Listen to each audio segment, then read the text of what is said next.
because what Asia lacks is infrastructure, and to speed up the development and to create wealth for the people, to the average people, I think infrastructure is very important. And it is difficult to raise money for infrastructure financing because it is normally a very long-term project. So AIIB is very timely, especially in view of the proposal of the One Belt, One Road initiative. Yes, I think China needs more stable regulatory institutions. So the Asian Infrastructure Investment Bank may help to finance very important infrastructure projects in China, again, to foster growth. And well, it could also contribute to the financial stability of not only of China, but the Asian region. Minister of Finance of the Japanese government for 35 years. And since the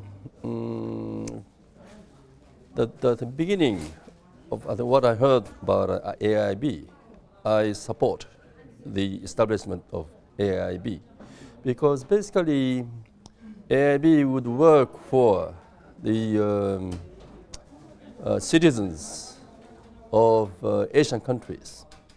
So for the welfare of the Asian citizens, AIIB is expected to be a very useful institution. And basically what is good for the ordinary people, the ordinary citizens in Asia is a good institution. So that's why I have supported the establishment of AIIB.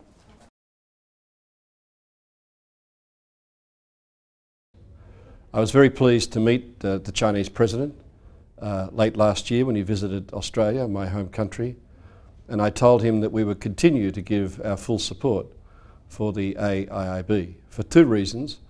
One is the AIIB is very important for the practical role in supporting economic integration and infrastructure in Asia, but it's also very important as an expression of China's willingness to lead in the international system. It will help in the region, in the total region, in the Asia,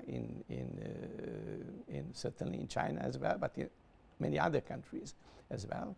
It will help to promote infrastructural investments mainly, but certainly investments in culture, investments in the education, investments in universities, and it will connect, it will attract many new funding for the region.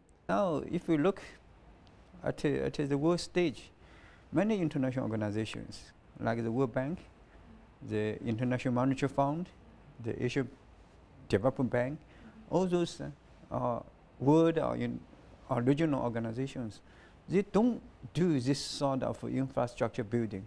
You know, that's very important because the World Bank and the International Monetary Fund, the Asian Development Bank, they all do a sort of what call a sort of charity, you know, charity things, you know, because that's not enough. Because China and the West have different economic philosophies. In the West, the people believe in economic liberalism. They don't regard, say, well, the government should bear responsibility for large-scale infrastructure building. But in East Asia, of course, China including China, right? Because we have a different kind of philosophy. We believe the government should bear responsibility for building large-scale infrastructure. If we don't, the government doesn't do that. You know, the private sector is too weak to do this, to perform this task. So the government comes in to build a large infrastructure. So this AIIB is complementary to existing international organizations. They can do a lot of cooperation, right? So that's why AIIB so far has been very popular.